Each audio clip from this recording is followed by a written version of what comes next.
하나님 말씀, 오늘은 레위기 11장을 보도록 하겠습니다.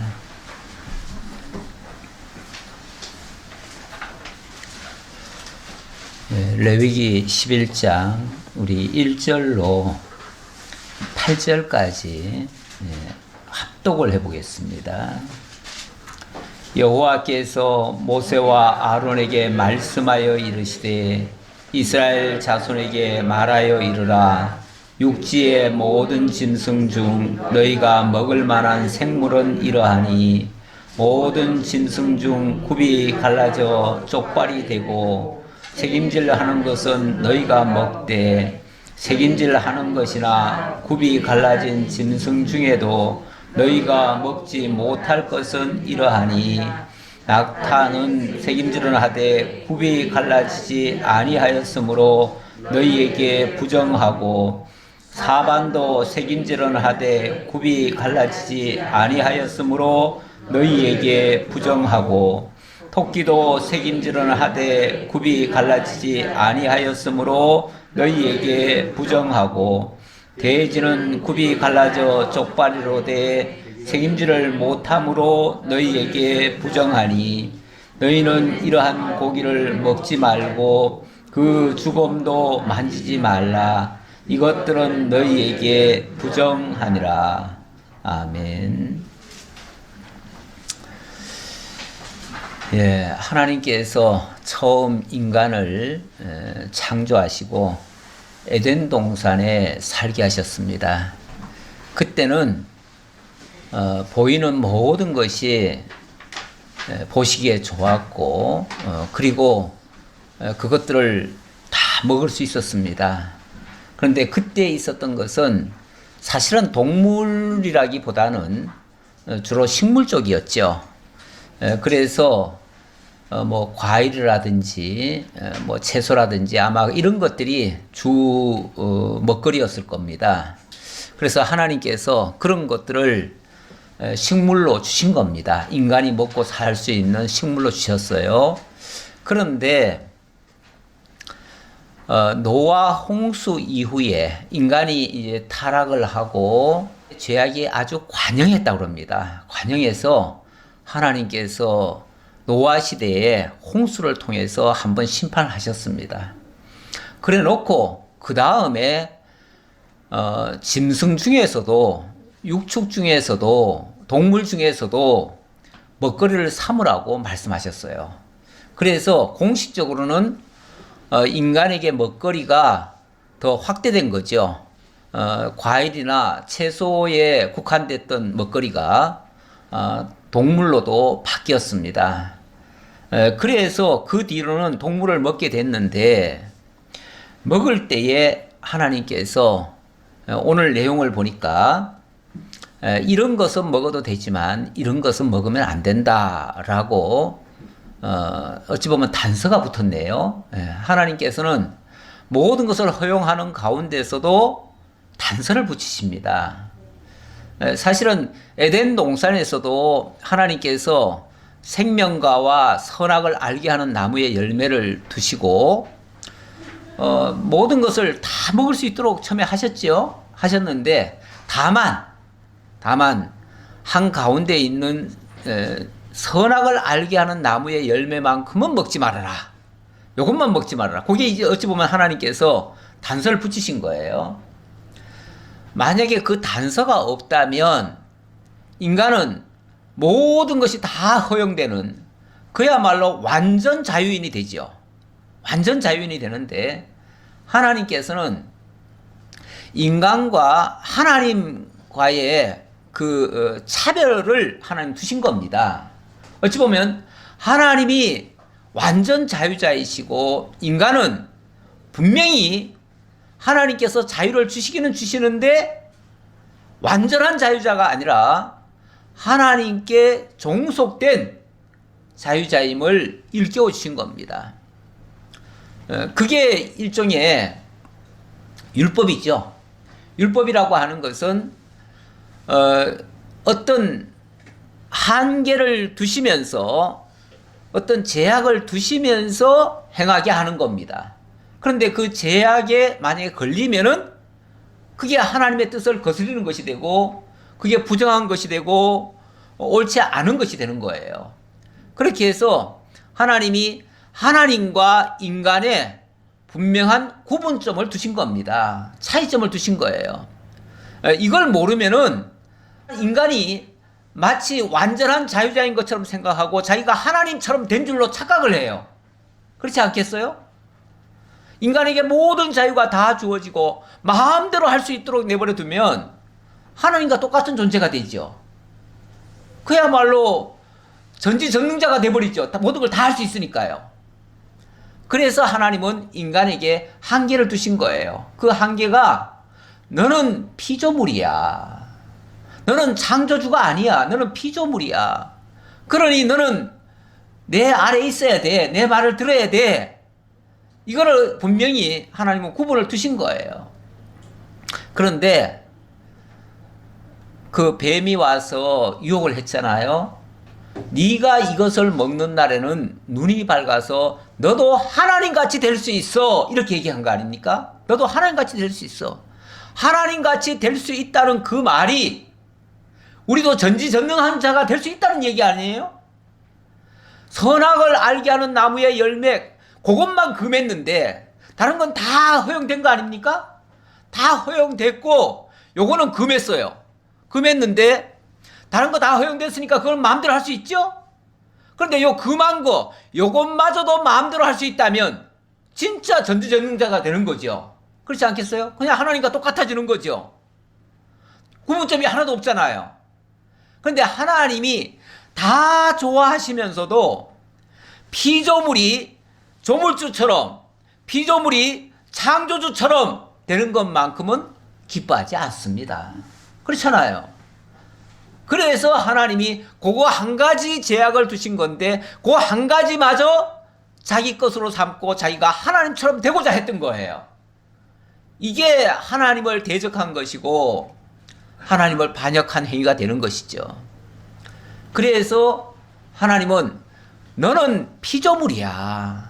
너는 창조주가 아니야. 너는 영원한 신이 아니야.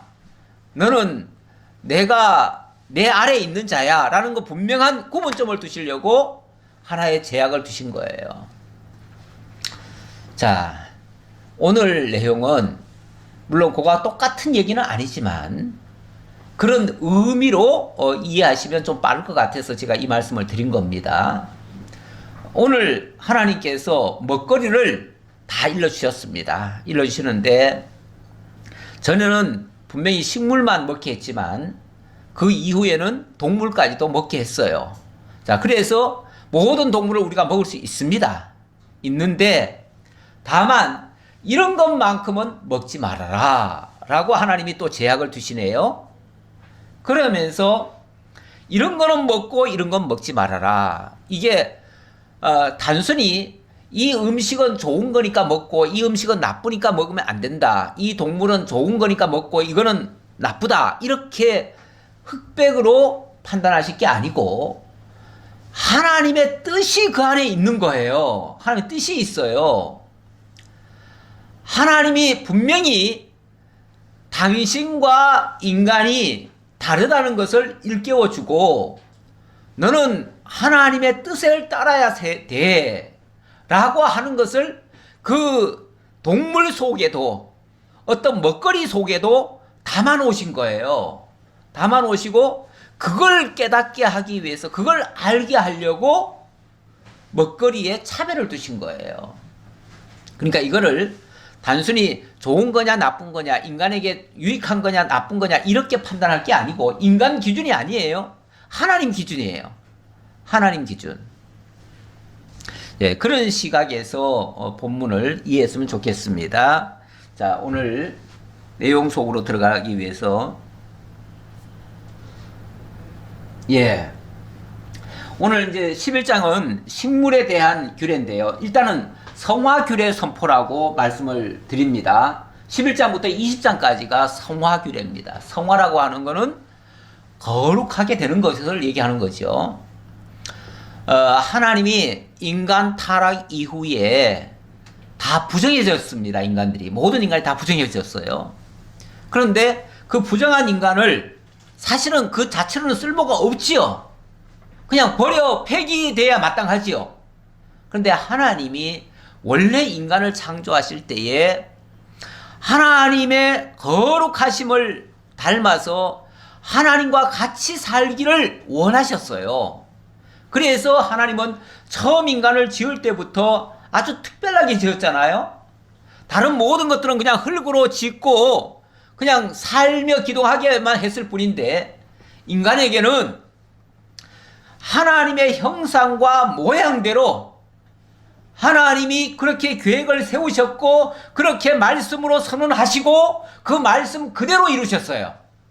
다시 말하면 하나님은 인간에게 특별한 계획을 가지시고 영원히 당신이 사랑할 사랑의 대상으로 삼으셨다 그 말이에요. 그러니 이 인간은 다른 피조물들과 비슷한 정도가 아니고 완전히 차원이 다른 거예요. 차원이 달리 만드셨어요. 그렇기 때문에 다른 동식물들은 만들어 놓고 어찌 보면 하나님의 창조의 원리에 따라서 저절로 그렇게 되어지도록 내어버려 두시지만, 인간에게는 그냥 내어버려 두시는 게 아니고 하나님이 직접 관리를 하셔요. 직접 관리를 하셔요. 거기에 여전히 관심을 가지고 계셔요. 비록 타락하고 하나님의 뜻을 거스렸지만 하나님은 그를 고쳐서라도 하나님의 사람으로 만들어서라도 당신이 곁에 두시겠다는 거예요. 그러한 계획은 우리가 에베소서 1장에서 보면은 자세히 나와 있어요. 하나님의 영원한 계획이. 그 영원한 계획이 있기 때문에 인간은 비록 타락을 했어도 완전히 버리시는 것이 아니고 하나님이 찾아오십니다. 그리고 그 더럽고 추한 모습을 정결한 모습으로 바꾸어 가십니다. 이걸 거룩하게 하시는 거예요. 이 거룩하게 하는 거를 성화라 그렇게 얘기를 합니다. 성화라 그러는데, 하나님이 성화를 하시는데 여러 방면으로 여러 측면으로 하나님이 우리를 거룩하게 해 가셔요. 그 중에 하나가 먹거리를 통해서도 거룩하게 해 가셔요. 이 거룩하다는 말의 또 다른 의미는 구별이라는 의미가 있어요. 구별이라고 하는 것은 A와 B가 분명히 다르다는 것을 드러나게 하는 거예요. 드러나게 하는 거예요. 그러려다 보니까 식물도, 이런 식물은, 그러니까 식물이라는 말은 이 먹거리를 얘기하는 거예요. 이 먹거리도 이런 것은 먹을 수 있지만 이런 것은 못 먹어.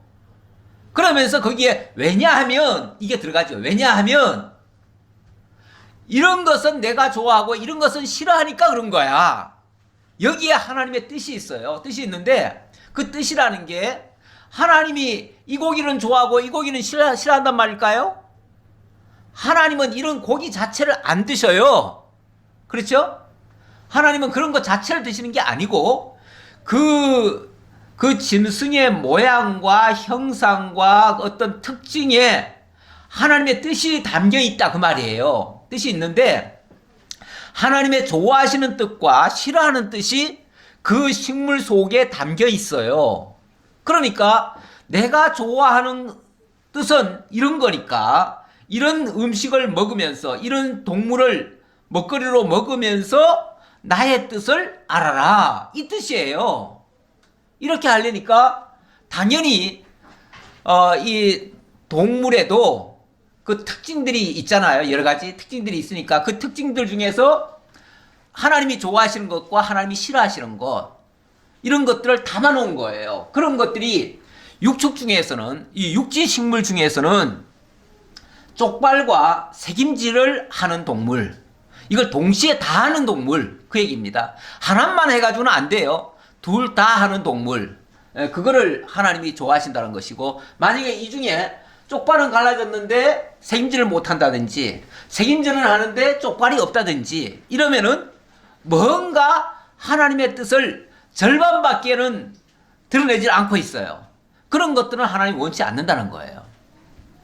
그리고 물고기 중에서는, 그러니까 이게 육지동물, 저 바다 해양동물, 또 공중에 공중동물 뭐 이렇게 이제 구분해서 설명을 하는 겁니다. 물고기 중에서는 지느러미와 비늘이 그 특징이 되겠고요. 공중의 새 같은 경우는 높이 날고 또 낮에 활동하는 것, 이런 것들을 정결하다고 얘기를 합니다. 그리고 곤충 같은 경우는 날개가 있어서 날든지 아니면은 껑충껑충 뛰어다니는 그 다리가 큰 다리가 있어가지고 높이 뛰어다니는 이런 것들을 하나님은 당신의 뜻을 그 속에다 담아놨다 그 얘기예요. 그러니까 이런 것들을 보면서 내 뜻이 무엇인지 알아라. 내가 너희를 향해서 거룩히 구별하는 그 의미를 알아라. 그 뜻이죠.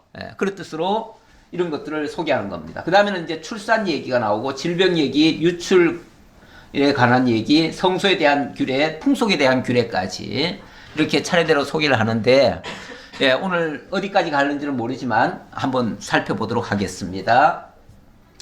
자, 일단은 식물에 관한 규례입니다. 육축. 요게 이제 뭐 제가 그린 건 아니고요. 인터넷에 있는 그림을 제가 가져왔습니다. 깨끗한 정결한 동물 또 부정한 동물 이런 것들을 지금 대표적으로 이렇게 그려놨습니다. 그려놨는데 참고하시고요. 아까 성경에서도 다 나와 있습니다. 성경에 나와 있는 거를 그림으로 조금 더 보라고 적어놨습니다. 자, 일단은 정결한 짐승, 육지의 모든 짐승 중 너희가 먹을 만한 생물은 이러하니 모든 짐승 중 굽이 갈라져 쪽발이 되고 새김질하는 것은 너희가 먹되 새김질하는 것이나 굽이 갈라진 짐승 중에도 너희가 먹지 못할 것은 이러하니 하면서 낙타는 새김질을 하지만 굽이 갈라지지 않았다. 새김질을 하는데 굽이 갈라지지 않았다. 그러니까 어느 하나라도 부족하면 그건 안 된다 그 말이죠. 그러면은 그 동물은 아예 고기를 먹을 수 없는가? 또 그렇지는 않습니다. 나중에 보면요 무슨 얘기가 나오냐면 여기 부정하다고 일컫는 그 동물의 그 고기는 이방인에게는 가능하다 그래요. 이방인에게는. 그러니까 이방인은 먹을 수 있대요. 그런데 너희들은 먹어서는 안 된다 이렇게 얘기를 해요. 이상하잖아요. 아니 아예 해로운 거면은 아예 몸에 해로운 거면은 너희들만 안 먹을 게 아니라 이방인들도 먹지 말아야죠. 그런데 왜 이방인들에게는 먹으라고 하죠? 너희들은 또 먹지 말라고 하고? 그 고기 자체가 못 먹을 건 아니에요. 다 먹을 수 있어요. 다 먹을 수 있는데 다만 너희에게는 그 속에 담겨져 있는 그러니까 모든 것이 우연히 난 것들은 없습니다. 이 세상에 저절로 나거나 우연한 것들은 하나도 없습니다. 세상의 모든 것이 다 이름이 있고요. 거기에는 또 의미가 있습니다. 자, 일단은 육지 동물 쪽발과 새김질을 한번 생각을 해봅시다. 쪽발이라고 하는 것은 굽이 갈라져 있다는 얘기죠. 이 굽이 갈라져 있다는 그 자체가 이 구별을 가리키는 겁니다. 구별을 가리키기 때문에 이 말 자체가 바로 거룩하다는 뜻이에요. 그러니까 굽이 갈라졌다라는 말은 거룩하다라는 말이에요. 그냥 그 자체가. 그러니까 거룩하다는 것을 하나님이 형상으로 보여준 것이 굽이 갈라진 거예요. 영적으로 말하면은 참과 거짓에 대한 구별이죠. 옳고 그름에 대한 구별이죠. 그야말로 선악에 대한 구별이죠. 아니 아담이 선악을 알게 하는 나무의 열매를 먹었다고 해가지고 그것을 하나님이 정죄를 하셨는데 아니 선악을 알면 좋은 거 아닌가요? 이렇게 반문하시는 분들이 있어요. 그렇죠. 선악을 안다는 그 자체는 나쁜 게 아니죠. 좋은 거죠. 근데 진짜 선악을 알면 좋은데 자기 마음대로의 선악을 자기 기준으로 삼아버리면 그거는 뭐가 되죠? 그거는 잘못된 판단이죠. 다시 말하면 원래 선이라고 하는 게 좋아할 선입니다.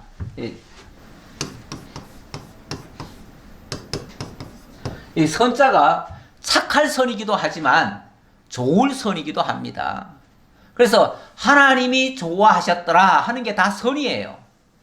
그리고 하나님이 그러니까 반대로는 악이라고 하는 거는 하나님이 싫어하는 거죠.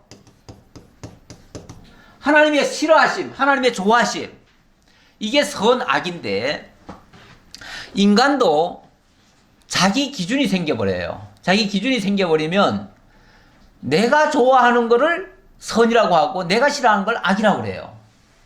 그런데 그게 하나님이 좋아하시는 것과 하나님이 싫어하시는 것, 그것과 일치되면 괜찮아요. 일치되면 괜찮은데, 하나님이 좋아하는 것을 내가 싫어하고 하나님이 싫어하는 것을 내가 좋아해버리면 이거는 완전히 어긋나잖아요. 우리 부모님들이 좋아하는 것을 아이들이 좋아하면 좋겠는데, 부모님들이 좋아하는 것을 아이들이 싫어하는 경우가 더 많습니다. 그리고는 자기 좋은 대로 하겠대요. 그럼 부모가 봤을 때는 어떻게 되죠? 저놈은 내가 싫어하는 일만 골라서 하는 것이 되는 거죠. 그게 부모를 거역하는 행위가 되는 것이죠. 진짜 그가 나보다 더 똑똑하고 더 세상을 많이 살고 더 합리적인 판단에 의해서 선악을 구별했으면 괜찮은데, 그게 아니고 그냥 자기 좋은 대로 하는 거예요. 자기 좋은 대로.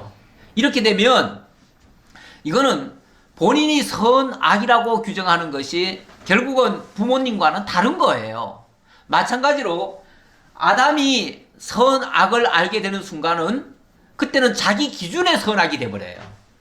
하나님의 좋아하심을 나도 좋아해야 되는데 하나님이 싫어하는 것을 내가 좋아하고 하나님이 좋아하는 것을 내가 싫어하는 결과가 돼버렸어요. 그 다음부터는 하나님이 이게 좋다 하는데도 다 싫어해버려요. 이렇게 되면 선악을 구별하는 게 아니라 자기 기준대로 선악을 정해버리는 거죠. 이게 악한 겁니다. 악한 건데, 하나님이 이 쪽발을 나눠주신 것은 하나님의 기준대로 좋아하라 그 말이에요. 하나님의 기준대로 싫어하고 하나님의 기준대로 좋아하라. 우리 기준이 아니라. 그러니까 그래서 하나님이 딱 규정을 해주는 거예요. 내가 이거는 좋아하고 이건 싫어해. 그러니 내가 좋아하는 것을 너도 좋아하고 내가 싫어하는 것을 너도 싫어해. 이렇게 하신 거죠. 그렇게 해서 이 족발이라고 하는 것은 하나님의 선하심을 깨닫는 그런 자세가 되겠습니다. 그런 것들을 하나님이 기뻐하시는 것을 깨달으면 하나님이 기뻐하시겠다 그 말이에요. 하나님이 싫어하는 걸 또 저거 하면 또 싫어하겠다 그 말이에요. 그리고 책임질이라고 하는 거, 이 책임질이라고 하는 것은 원래 그 초식 동물들이 그 풀을 막 뜯어 먹습니다. 기회만 되면 풀 뜯어요. 뜯어 먹고 제대로 씹어서 넘기는 게 아니라 그냥 굴굴굴굴 삼켜요. 삼켜놓고, 그리고 시간이 되면 이게 이제 항상 먹거리가 있는 게 아니잖아요. 그러니까 먹거리 있을 때는 막 집어넣고 그 다음에 그 가만히 앉아가지고 쉬면서 그 먹거리를 다시 끄집어냅니다. 그래가지고 그걸 다시 씹어가지고 다시 넘겨요. 이걸 되새김질 한다고 그러죠. 뭐 사람은 그 되새김질을 하면은 좀 트림도 나고 되게 안 좋죠. 안 좋은데 이 새김질을 하는 동물이 따로 있습니다. 이 새김질을 하는 동물은요, 위가 특별하게 생겼어요. 한 4중으로 이렇게 생겼다고 그래요. 4중으로 생겨가지고 한 번만 되씹는 게 아니라 2번, 3번 되씹어요. 그래가지고 완전히 정말 곤죽처럼 만들어가지고 영양소 알짜배기를 따로 분리하고, 그리고 나머지는 완전히 이제 배설물로 버리죠. 근데 그렇게 완전히 소화한 다음에 진짜 좋은 것들은 다 뽑아내고 완전히 나쁜 것들만 쏙 빼내면은 그때는요, 배설물도 깨끗합니다. 그래가지고 소가 배설한 그 배설물들 있잖아요. 이거는 사람들이 더럽다고 생각하지 않습니다. 그래가지고 그것을 저 아프리카나 어떤 지역에 가면 그걸 이렇게 손으로 뭉쳐가지고 거기다가 조금 더 뭐 지프라이 같은 조금 더 섞어가지고 그걸 가지고 말려가지고 그것을 땔감으로 씁니다. 그리고 손으로 그렇게 해요. 그걸 더럽다고 생각하지 않아요. 그만큼 완벽하게 어찌 보면 소화가 잘 된 거예요. 진짜 완전한 진짜 어찌 보면은 영양분은 싹 빼고 나머지 그걸 뭐라 그래요? 식물에 있는 거 그것만 쏙 빼내 가지고 그걸로 만든 거예요. 그러니까 그것은 그렇게 불결한 게 아니에요. 그래서 그 집 지을 때도 그거 가지고 집을 짓잖아요. 그거 가지고 집을 지어요. 그런데 냄새도 별로 안 나는가 봐요. 그만큼 완전한 소화를 하는 거죠. 완전히 영양소를 뽑아내는 거죠. 그렇게 하는 것은 아주 하나님이 기뻐하시는 일이다 그 말이죠. 다시 말하면 이것이 이제 그래서 이것의 신학적인 의미, 영적인 의미가 매우 중요한데 이것의 신학적인 의미는 우리가 하나님의 말씀을 받습니다.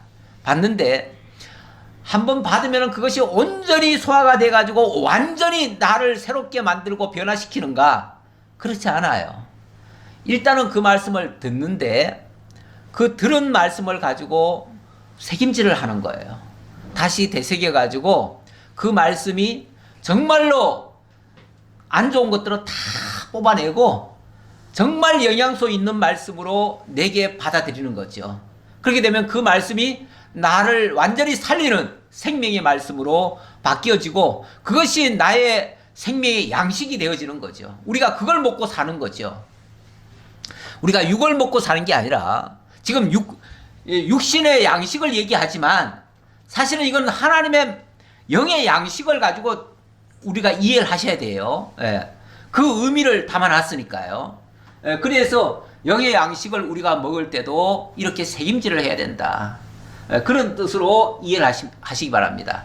이렇게 하나님의 말씀을 선과 악을 구분을 할 줄 알고 그리고 새김질을 한다면 그 말씀은 나를 살리는 말씀이 되어지고 하나님이 기뻐하시는 말씀이 되어지지만 그렇지 않으면은 그 말씀이 우리를 유익하게 하지 못하는 겁니다. 이 말씀이 양식이라고 하는 것은 성경에서 누누이 말씀하시죠. 한 예로 예수님이 공생애를 시작하실 때에 40일간 굶주립니다. 굶주릴 때에 사단이 와가지고 유혹을 하지요. 너 배고프지? 그러면 이 돌을 가지고 떡을 만들어서 먹어라.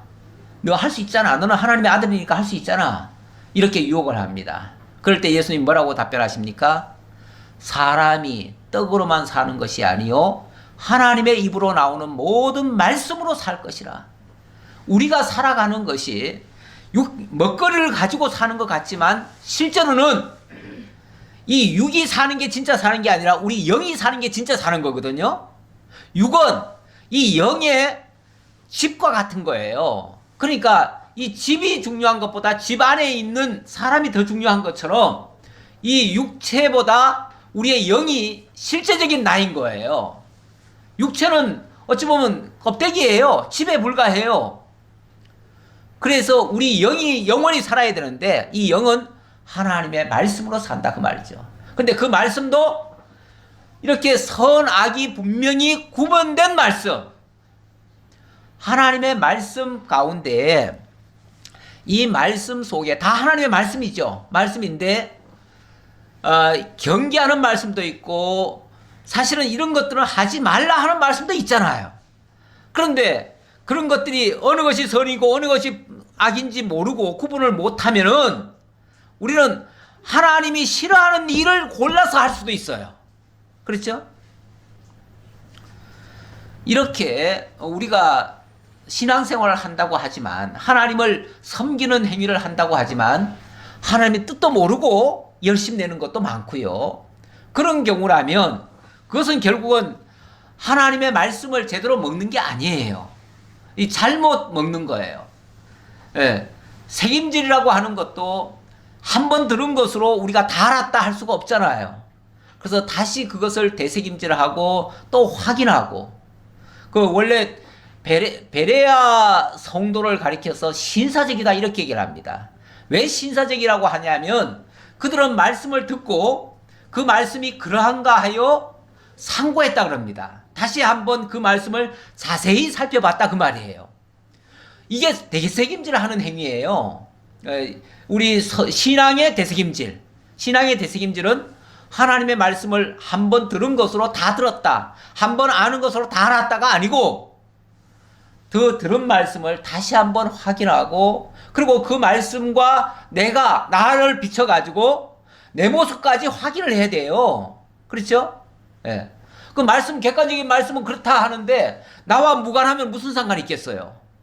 그 말씀이 과연 내게 어떻게 적용되는가도 살피고 혹시 내가 거기에 잘못된 게 있으면 나를 고쳐가는 작업 여기까지 가는 것이 진짜 말씀대로 살아가는 거죠. 진짜 그 말씀이 나를 제대로 살리는 것이죠.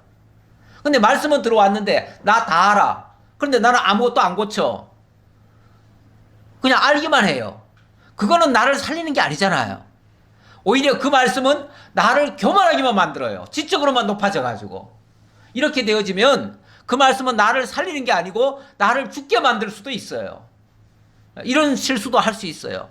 그래서 늘 되새김질이 필요하다. 그 얘기고 그 다음에 두 번째 짐승은 지느러미와 비늘 바로 이 해상식물의 해상 그 먹거리에 대해서 9절 보겠습니다. 물에 있는 모든 것 중에서 너희가 먹을 만한 것은 이것이니 강과 바다와 다른 물에 있는 모든 것 중에서 어떤 물에 있느냐는 상관없어요.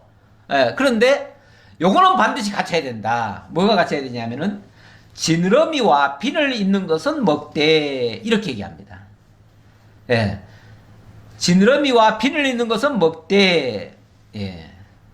또 10절의 끝에 보면은 지느러미와 비늘 없는 모든 것은 너에게 가증한 것이니라 이렇게 얘기를 하네요. 예. 지느러미와 비늘 있는 것 없는 것 이게 무슨 차이가 있을까요? 지느러미가 없다 이런 거는 제대로 헤엄을 치고 다니는 게 아니에요. 예. 그리고 비늘이 없다 이거는 자기를 보호하는 이 비늘이라고 하는 게 자기를 보호하는 그런 기관이거든요. 자기 보호 기능이 없어요. 이런 것들은 가증하다 그런 얘기예요. 이것도 역시 단순히 이런 걸로만 이렇게 실제로 있는 그것만 가지고 생각해서는 안 될 겁니다. 왜냐하면 만약에 그런 식이면은 우리가 지느러미 없는 것 중에서 좋아하는 것들이 뭐가 있을까요? 또 비늘 없는 것. 사실은 이 지느러미가 있다고 하는 것은 그 안에 이제 그 뼈도 있는 거거든요. 근데 이제 뼈가 없는 동물들도 있죠. 연체동물 같은 거. 그런 것들도 있죠. 그런데 그런 것들을 의외로 우리가 잘 먹잖아요. 우리는 과거에 하나님의 말씀을 몰랐기 때문에 그런 것들이 먹어도 괜찮은 줄 알고 막 먹었어요. 그런데 어느 날 성경에서 그런 것들은 부정하다 이렇게 얘기를 하시네요. 그러면 우리는 지금 다 부정한 걸 많이 먹고 살아요. 그렇죠? 그러면 그걸 실제로 못 먹는가? 그건 제가 사실은 결론적으로 얘기하려고 그랬는데 사실 이거 쪽발과 색임질 여기에도 보면은 뭐 예를 들어서 돼지고기라든지 뭐 이런 것들도 대표적인 게 돼지고기죠. 돼지고기도 먹지 말아야 돼요. 원칙은 먹지 말아야 되는데 지금은 우리가 다 먹지요. 먹어요. 그게 이제 어디서부터 그게 이제 바르게 교정이 바뀌어지냐면은 대표적인 게 베드로가 환상 중에 주님이 나타나셔가지고 너 아나니아라는 사람을 가서 만나라 그럽니다. 만나라고 할 때 베드로가 그렇게 얘기합니다. 아, 그 사람은 이방인이고요. 나는 그 이방인들을 쉽게 말하면 그 당시 사람들의 풍습이 생각이 유대인들의 생각이 뭐였냐면 이방인들은 만나면 안 되거든요. 이방인들과 악수해도 안 되고 이방인들과는 절대로 교제할 수가 없었습니다. 왜냐하면 이방인들을 개처럼 여겼으니까요. 그래서 저는 이방인들을 만날 수 없습니다. 그런데 하늘에서 갑자기 한 보따리가 내려옵니다. 근데 그 보따리 안에 보니까 각종 이 부정한 짐승들이 잔뜩 들어있는 거예요. 그러면서 이것들 잡아 먹으라 그럽니다. 근데 저는 하나님을 섬기는 자로서 어떻게 이런 부정한 것을 먹을 수 있습니까? 저는 절대 먹을 수 없습니다. 그랬더니 내가 정하게 했는데 네가 왜 부정하다고 그러냐. 그러면서 하나님이 정하게 하셨다는 거예요. 그러니까 원래는 부정한데 정하게 하셨다는 거예요. 그래서 이방인을 만나라고 한 거예요. 그래서 그 말씀을 듣고 그때 가서 이방인을 만나고 가서 봤더니 그 이방인이 하나님을 섬기고 있는 거예요. 그리고 하나님 앞에 간절히 기도하고 있는 거예요. 그래서 하나님이 그를 보내가지고 세례를 하게 하고 이렇게 한 거예요. 그래서 이방인들도 하나님께서 다 수용하게 됐다. 이 말을 한 거예요. 그래서 그리스도 예수 안에서는 더 이상 이방인과 유대인의 경계가 무너지고 모든 부정한 것들이 다 정한 걸로 바뀌어지는 겁니다. 그래서 먹게 됐는데 어쨌든 구약의 이 식물의 정한과 부정한 거는 이 자체가 하나님의 뜻을 알려주는 하나의 형상인 거예요. 하나의 모양인 거예요. 그래서 이거는 이 의미는 그대로 살아 있습니다. 예. 이방인들에게 하나님이 실제 먹거리는 다 풀어줬는데, 그러나 그 의미는 살아있다 그 말이에요. 그러면 이제 의미가 중요한 거예요. 이거는 어떤 고기를 먹느냐 안 먹느냐가 중요한 게 아니라 그 의미가 중요한데, 일단 지느러미라고 하는 거는 방향을 얘기하는 겁니다. 우리 성도들로 하여금 분명한 표대를 향해서 하나님이 달려가도록 하시는 겁니다. 이 세상에 다른 모든 인류는요, 사실은 세상에 왜 왔는지를 모릅니다. 무엇 때문에 살아야 되는지를 모릅니다. 그냥 어느 날 태어났으니까 그냥 살다가 어느 날 때가 되면 그냥 죽는 거예요. 죽으면 그걸로 끝이에요. 그런데 우리 하나님의 사람들은 그렇지 않습니다. 우리 옛날에 우리가 이 땅에 역사적 사명을 띠고 태어났다 이런 국민교육헌장 했잖아요. 역사적 사명이 아니라 우리는 하나님 나라에 대한 진짜 사명감을 가지고 이 땅에 태어난 겁니다. 하나님이 당신의 영원한 나라의 백성으로 삼기 위해 우리를 이 땅에 보내신 겁니다. 그리고 이 땅은 이 땅 자체가 하나님의 나라는 아니지만 하나님의 나라에 살아가야 될 백성으로 만들어가는 교육장입니다. 교육장으로서 우리는 여기서 훈련을 받아야 되고 하나님의 뜻을 여기서 깨달아야 되는 겁니다. 그래서 우리가 이 땅에 와서는 비록 몸은 이 땅에 살지만 우리의 생각과 우리의 사상과 우리의 모든 의지는 하나님의 나라를 향해야 되는 겁니다. 그래서 우리는 목표가 있는 사람들이고 표대가 있는 사람들이에요. 그래서 하나님은 우리에게 표대를 정해놓고 그 표대를 향해서 달려가라고 그래요. 그렇죠? 예. 우리 찬송가에도 그러잖아요. 저 높은 곳을 향하여. 우리 하나님이 그렇게 정해놓으셨다는 거예요. 거기를 향해서 우리는 달려가야 되는데 그게 바로 지느러미가 하는 일이에요. 지느러미는 분명한 목표의식을 가지고 살아가는 거예요. 그 다음에 이 비늘이라고 하는 것은 이 세상 자체가 우리가 몸담고 여기에 그냥 섞여가지고 함께 그냥 뒹구는 장소가 아니고 여기서부터 우리 자신을 지켜가는 사람들이에요. 우리는 이 나라의, 이 세상 나라의 백성이기 이전에 하나님 나라의 백성이에요. 하나님 나라의 시민이에요. 이 세상의 교회를 가리켜서 어떤 신학자는 그렇게 얘기했더라고요. 이 땅의 교회는 영원한 하나님 나라의 식민지라고요. 이 땅의 교회가 하나님 나라의 식민지래요. 예. 저는 굉장히 공감되는 표현이에요. 예. 하나님 나라가 이 땅에 당신의 식민지로 교회를 세우신 거예요. 여기서 비록 몸은 여기 살고 있지만 우리의 인식은 하나님 나라 시민으로서 살아가야 되고, 그런데 이거를 세상이 우리를 좋아하지 않아요. 좋아하지 않으니까 뭘 하죠? 우리를 공격하지요. 온갖 걸로 유혹하고 무너뜨리려고 하고 이렇게 공격을 해옵니다. 그런데 여기에 우리가 방어를 해야 됩니다. 방어하지 않으면 정말 우는 사자처럼 악한 사단의 권세가 우리를 공격합니다. 날마다 악의 공격이 우리를 향합니다. 거기에 우리가 방어를 해야 돼요. 그 방어하는 것이 뭐냐면 쉽게 말하면 비늘이에요. 에베소 6장인가요? 5장, 6장이죠. 예, 거기 가면 우리에게 전신갑주를 입으라 이렇게 얘기를 합니다. 전신갑주. 전신갑주가 뭡니까? 이 비늘 옷이에요. 예, 영적인 전신갑주. 예, 이 구원의 투구를 쓰고 가슴에 흉패를 붙이고 복음의 평안에 발을 신고 이렇게 살아가는 모습이에요. 완전 무장이죠. 완전 무장. 이게 전신갑주예요.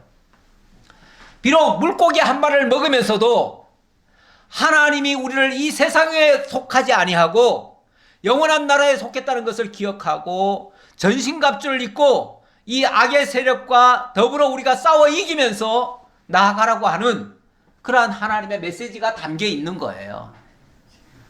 자, 그 다음 공중의 새 얘기입니다.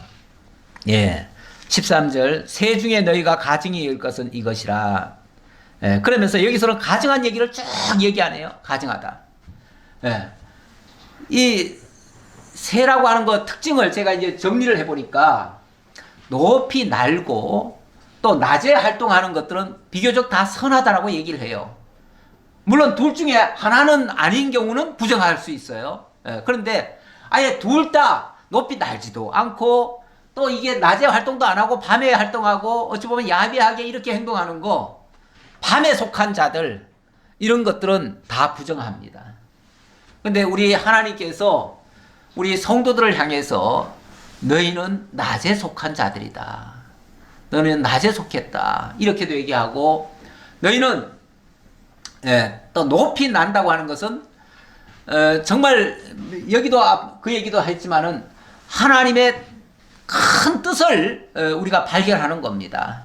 그것을 가지고 살아가는 모습 이런 것들을 새를 통해서 하나님의 뜻을 하나님의 의도를 밝혀주신 겁니다. 이 곤충이라고 하는 거 곤충의 특징을 볼까요? 29절 봅시다. 땅의 기는 이거는 땅에 완전히 붙어 있는 것들은 다 부정하다 이렇게 얘기를 합니다. 붙어 있는 것들. 그래서 뭐 두더지, 큰 도마뱀, 또 육지 악어, 또 뭐 카멜레온 뭐 이런 것들은 땅에 붙어 사는 것들이죠 주로. 그런 것들 다 부정하다고 얘기를 하고요. 또 41절에 보면 땅에 기어다니는 모든 길짐승은 가증한즉 땅에 기어다니는 거. 땅에 자고 찰싹 달라붙어가지고 살고 아니면 땅만 의지하고 살아가는 것들 이런 것들은 다 부정하다.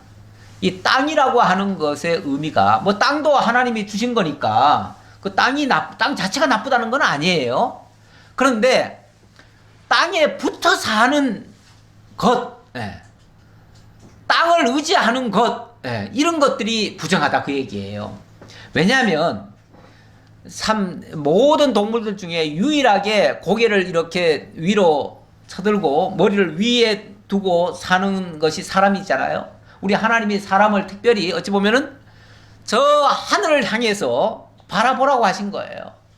땅을 바라보고 사는 게 아니라 먹거리를 위해서만 사는 존재가 아니라 영원한 정말 하나님의 나라를 위해서 살아가도록 이렇게 만들어 놨는데 완전히 땅에 붙어 살아요.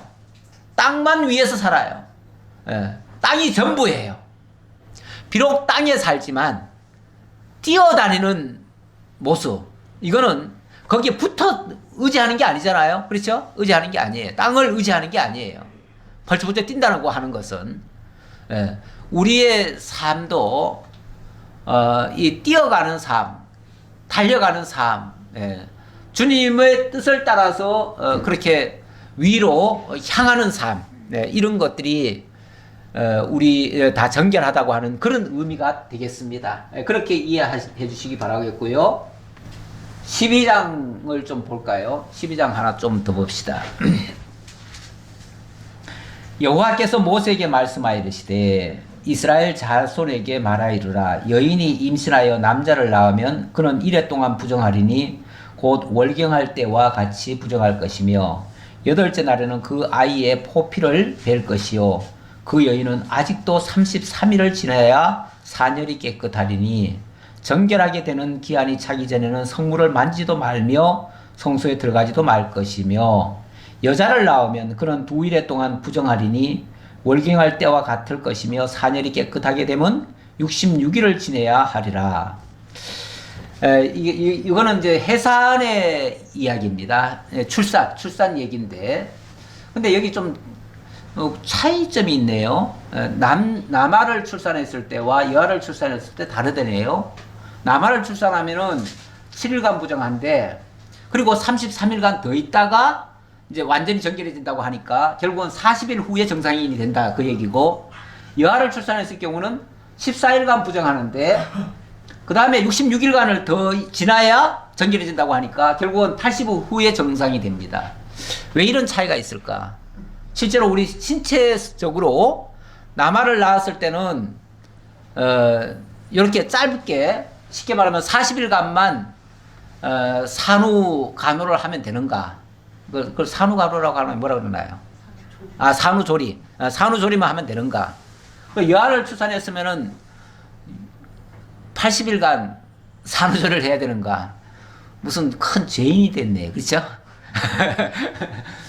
이렇게 갑절이나 왜 이렇게 해야 되는가? 여기에도 생물학적으로 남아를 낳으면은 진짜 40일간이면은 산후조리 하고 여아를 낳으면은 80일간을 산후조리 해야 되는가? 그건 아니에요. 분명히 말씀드리지만 그거는 절대 아닌데, 다만 남아를 낳았다는 것과 여아를 낳았다는 것의 어떤 의미를 하나님이 그 속에다 또 담아놨다는 얘기예요. 그러니까 이렇게 말씀하시는 그 하나님의 의도가 중요한 거지 실제 생물학적으로 다르다는 얘기는 아니에요. 절대로. 그래서 구약에 있는 이 율법적으로 주어진 이 말씀을 오늘날 이렇게 성경이 이렇게 하라고 했으니까 이렇게 해야 된다라고 하면 이유도 모르고 하는 거예요. 이유도 모르고 하는데 우리는 그 이유가 중요해요. 그렇죠? 예. 생물학적으로는 분명히 남아를 낳든 여아를 낳든 똑같습니다. 똑같아요. 그리고 결론적으로는 그리스도 예수 안에서는 다 동일합니다. 이건 결론이에요. 결론인데 일단은 이렇게 한 의도, 하나님이 여기에 담아놓은 당신의 교훈이 있어요. 그 교훈은 우리가 알고 가야 된다 그 말이에요. 그 교훈을 알기 위해서는 하나님이 남자와 여자를 처음 지었을 때를 한번 생각을 해보셔야 돼요. 하나님이 처음 남자와 여자를 동시에 지으셨나요? 동시에 안 지었죠. 하나님은 처음에 지을 때 남자만 지었어요. 남자만 지었고 그 남자를 잠들게 해놓고 갈빗배를 하나 뽑아가지고 그걸 가지고 하나님이 여자를 또 다시 만든 거예요. 어찌 보면 남자는 한 번에 끝냈는데 여자는 2번 만들었어요. 그렇죠? 2번 만든 셈이에요. 어찌 보면 여자 만들기가 배나 더 힘드셨어. 그렇죠? 처음에 하나님이 하실 때 그렇게 달랐는데 이거는 분명히 하나님이 남자와 여자를 만드실 때에 그 만든 목적이나 어떤 의도가 달랐다는 거예요. 달랐는데 그 다음에 만들어 놓고 나서 여자가 제일 먼저 한 일이 뭐죠? 제일 먼저 한 일은 타락하는 일에 앞장섰어요. 그렇죠? 예. 자기가 먼저 꾀임을 받고 그 꾀임 받은 것을 남자에게도 주어가지고 그 전가를 시켰어요. 그래가지고 남자도 같이 타락하게 만들었어요. 다시 말하면은 만들어지기는 배나 늦게 만들어졌는데 타락은 배나 먼저 한 거예요. 그렇죠? 이렇게 됐다는 것을 하나님께서 알게 해준 거예요. 여기 이제 부정하다는 걸 얘기하다 보니까 부정한 측면으로 본다면 여자가 배나 더 부정하게 돼버린 셈이 됐어요. 결과적으로. 그런데 이게 그러면은 오늘날도 그렇게 이해를 해야 되는가? 그러면 남자는 정한 사람이고 비교적 정한 사람이고 여자는 배나 더 부정한 사람인가? 이렇게 이해를 해야 되는가? 그런데 고린도전서 11장에 가보면은 이렇게 얘기를 합니다. 그러나 앞에서는 이제 남자가 먼저 지음을 받았고 여자가 타락에는 여자가 앞장섰다 이 얘기를 합니다. 그래서 교회에서는 뭐 좀 여자는 잠잠하라 이런 말도 좀 하고 뭐 그런 얘기 쭉 하다가 말고 나중에 뭐라고 얘기를 하냐면 그러나 주 안에는 남자 없이 여자만 있지 않고 여자 없이 남자만 있지 아니하니라. 네. 주 안에서는 그 말이에요. 주 안에서는 이제 그리스도 예수 안에서는 더 이상 남자와 여자의 차이가 없다 그 얘기예요. 그러면서 이는 여자가 남자에게서 난 것 같이 남자도 여자로 말미암아 났음이라. 그리고 모든 것은 하나님에게서 났느니라. 결론은 뭐죠? 뭐 여자가 남자에게서 났으니까 남자보다 못하다 이런 게 아니고 결론은 다 하나님에게서부터 난 거야 그 말이죠. 남자에게서 났다고 하는 건 하나의 절차이고 여자가 먼저 타락했다고 하는 것도 절차일 뿐이고 그건 가정일 뿐이고 결론은 다 하나님께로 말미암았어 그 말이죠. 하나님에게서 났으니까 결국은 하나님 앞에서는 다 똑같다 그 말이에요. 자, 그리고 디모데전서 2장 15절에 가보면은 또 그런 얘기가 나옵니다. 거기는 이제 주로 직임을 세울 때 얘기를 하면서 하는 말인데 어찌 보면 초대교회 때만 해도 여자들은 직분을 제대로 안 세웠어요. 직임을 안 세웠어요. 그래서 직분을 안 세우는 이유 중에 뭐 이런저런 이유가 나오고 그 중에 하나가 여자가 먼저 그 타락을 했다. 사단에게 속았다 그 말이죠. 속았기 때문에 남자를 리드할 수는 안 되고 남자의 종속이 돼야 된다. 이렇게 이제 그런 논리로 얘기를 했어요. 그래 놓고 그 얘기 쭉 하다 말고 끝에 가서 뭐라 그러냐면은 그러나 여자들이 만일 정숙함으로써 믿음과 사랑과 거룩함에 거하면 그의 해산함으로 구원을 얻으리라. 이렇게 얘기를 합니다. 이 말은 해산이라고 하는 게 이게 보통 고생이 아닙니다. 뭐 저는 경험을 못 해봤지만 말에 의하면은 해산이라고 하는 건 정말 죽음과 바꿀 만한 그런 고통이라고 그래요. 예. 그런데 하나님께서 처음에 타락했을 때 남자에게는 땀을 흘리라 이렇게 어찌 보면 저주하신 셈이고 여자에게는 해산의 고통을 더하리라 이렇게 말씀하셨어요. 그 해산의 고통을 더함으로써 어찌 보면 그게 보석이 되는 거죠. 예, 그렇게 되는 거죠. 이 해산의 고통이라고 하는 거는 배나 더 고생을 하는 것이고 어찌 보면 갑절이라 더 고생을 하는 셈이에요. 그래서 그 과정을 거치고 나면 동일해진다 그런 뜻이에요. 그렇죠? 그러니까 그냥 똑같은 상황에서는 어찌 보면 여자가 좀 더 불리할 수가 있어요. 그러나 어떤 고생과 해산의 수고를 한 후에는 동일해질 수 있다. 그런 차원이에요. 그러니까 결과적으로는 이거는 결국 그리스도 안에서는 다 동일하다. 이와 같은 말과도 같아요. 이게 인간이 생물학적으로 자연 상태에서 본래 태어났을 때는 분명히 차이가 있어요. 차이가 있는데 그러나 어떤 과정을 거치고 나면 그 다음부터는 동일하다.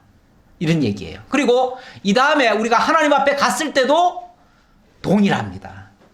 더 이상의 남녀 차별이 없습니다. 그리고 실제로 천국에 가면 남자, 여자 이런 개념 자체가 없어요. 그렇죠? 그런 개념 자체가 없어요. 왜냐하면 예수님 그래 말했잖아요.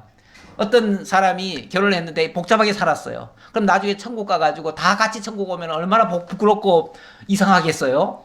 그러니까 부활이라는 건 있을 수가 없습니다. 그런 말을 했더니 너희가 부활도 이런 것도 다 오해를 했구나. 천국에 가면은 남자도 없고 여자도 없고 모두가 다 천사와 같으니라 그랬어요. 천사와 같으니라. 왜냐하면 거기 가면 다 하나님의 아들이잖아요. 또 그리스도의 신부잖아요. 남자 여자 개념이 아니라 하나님과 함께 살아가는 그런 존재예요.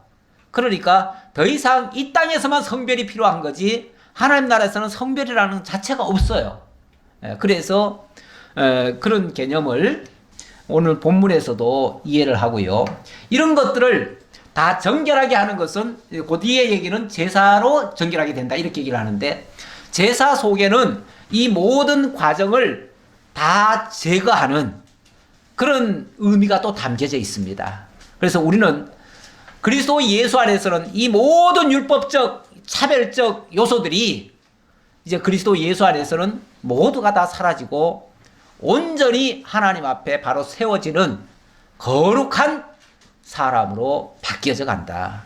이렇게 만드시는 것이 하나님의 섭리다라는 것을 이해해 주시길 바라겠습니다. 기도하겠습니다. 아버지 하나님 감사합니다. 오늘 레위기를 통해서 하나님의 거룩하심과 하나님의 기뻐하시고 또 싫어하심이 무엇인가를 분명히 알게 해주셔서 감사합니다. 우리로 하여금 이 땅에 우연히 태어나서 살아가는 존재가 아니라 하나님의 영원한 계획에 의해서 하나님의 사랑의 대상으로 또 선택되어지고 또 이 땅에서 마땅히 거쳐가야 할 과정을 거쳐가는 것인 줄 저희들 다시 한번 깨달았사오니 의미 없이 살아가는 존재가 아니라 정말 가치 있고 값진 인생을 살아가는 저희 모두가 되게 하시고 하나님의 사람으로서 부끄럽지 않은 삶이 이 땅에서도 이루어질 수 있도록 역사해 주옵소서. 모든 영광 주님 홀로 받으시옵고 예수님 이름으로 기도하옵나이다. 아멘.